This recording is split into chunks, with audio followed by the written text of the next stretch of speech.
Hi, I'm Pattu from freefincal. Today let's talk about how to find the expense ratio of a new fund offer or that of a new fund.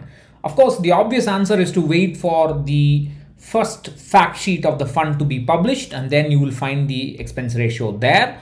But thanks to change in the SEBI rules, you don't need to wait that long. Mutual funds actually publish the expense ratio on a daily basis. So one day after the fund is listed, after the completion of the NFO period, the fund will be listed for anyone to buy after the NFO period. So from the first day of listing onwards, the expense ratio of a new fund can be found in the AMC website on a daily basis. So the problem is that during the NFO period, in the scheme information document, you will not find the actual expense ratio of the fund. They will only publish the maximum allowed expense ratio as per SEBI rules.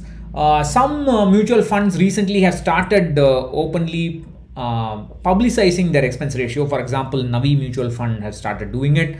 Other mutual funds, if requested for this information on social media, the fund managers can divulge this information, but you don't get authentic legally binding information until the fund has actually listed. Now, for example, take the case of the UTI low volatility fund. The fund has just started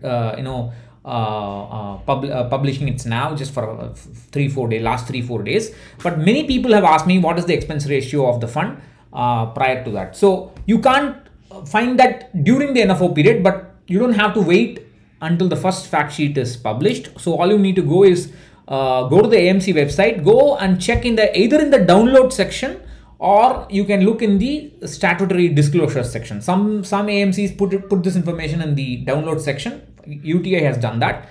Some AMCs publishes this in the statutory disclosures. So you can go here and you can just select any date. You can of course get the TER, the total expense ratio, on a daily basis. You don't need to do that. You can just select the last business day and download it, and that should give you the this kind of a sheet. And you can see here you have the regular plan TER, the direct plan TER. You have all the breakup, the different components of the TER, the base TER, additional expenses, the GST, total TER, and so on.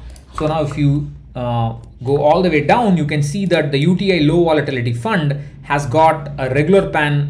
The regular plan has got a total TER of 0.9%, and the direct plan has got a TER of 0.4%. Of course, the momentum fund they launched about a year ago also has the same kind of expense ratio for the direct plan. The regular plan for the momentum has got momentum fund has got slightly higher TER of 0.92%.